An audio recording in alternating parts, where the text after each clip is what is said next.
recording. This is State versus Leonardo Blundo, RCR 2023-124588. Counsel, please state your appearances for the record. Robert Glennen, Esmeralda District Attorney, acting or Special Prosecutor for Nye County. Good morning, Your Honor. Paola Armeni appearing on behalf of Leo Blundo. Good morning. So this is the first hearing we've had on the case. It's the motion to confirm that we are indeed going forward with the trial. Counsel, I assume you've both read the scheduling and jury trial order that was filed on September 27th.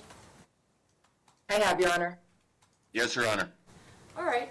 Are there any issues with any of the dates or the timing that we've set? For instance, the pretrial motion hearing November 1st, the final pretrial conference November 7th.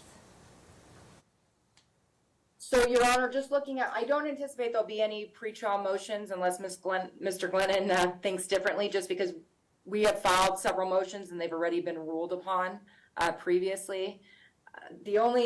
I think I will have I don't know that I'll have a conflict, but I will be asking the court to appear remotely for the 7th, only because I have 2 motions for summary judgment arguments in Clark County.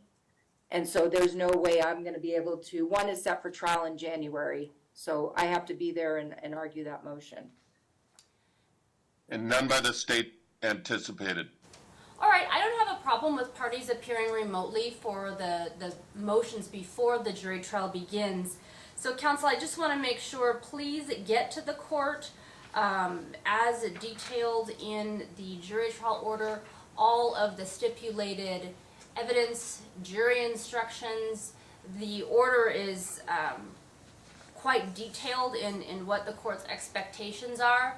So I anticipate, and I do know that the history of the case a little bit, that a lot of these things were litigated previously, so I'm assuming it shouldn't be too much more work to prepare what the court's asking for. But the reason for this is I want to, once we have the jury trial, we've set aside 2 full days for it.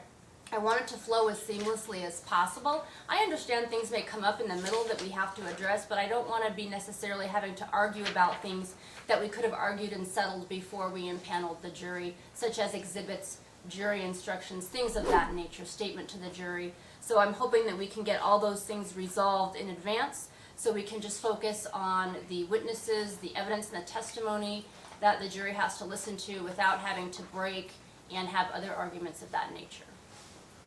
Your Honor, can I ask, do you anticipate, and I don't have the order in front of me as far as deadlines, but I'm assuming we'll file all those documents before the 7th, and then if there are any concerns, is the 7th when we would address those, or would that be on the 1st? No, it's going to be the 1st. We're going to argue all those things on the 1st because, again, I want to be well prepared.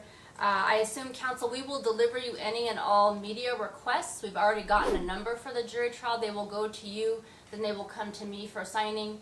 And please reach out to the court clerks if you have any objections to any of those so that the court is aware. Will do. Very good. All right. Any other questions at this point or anything else I need to be aware of, counsel? None by the state. None on behalf of Mr. Blundo, Your Honor. All right. Thank you. Please reach out to the clerks if you have any concerns. Otherwise, I look forward to receiving any of your motions or stipulations, and I will see you again on November 1st at 8:30. And Judge, if I may clarify. Thank you, Your Honor. If the clerk may clarify, for November 1st, 8:30, will both parties are approved to appear via Zoom for the November 1st and 7th? Yes. Yes. And then the 7th is at 11 a.m. Yes. Just wanted to mark that. Thank you very much. Yes. All right. Thank you for being here, counsel. That ends this hearing.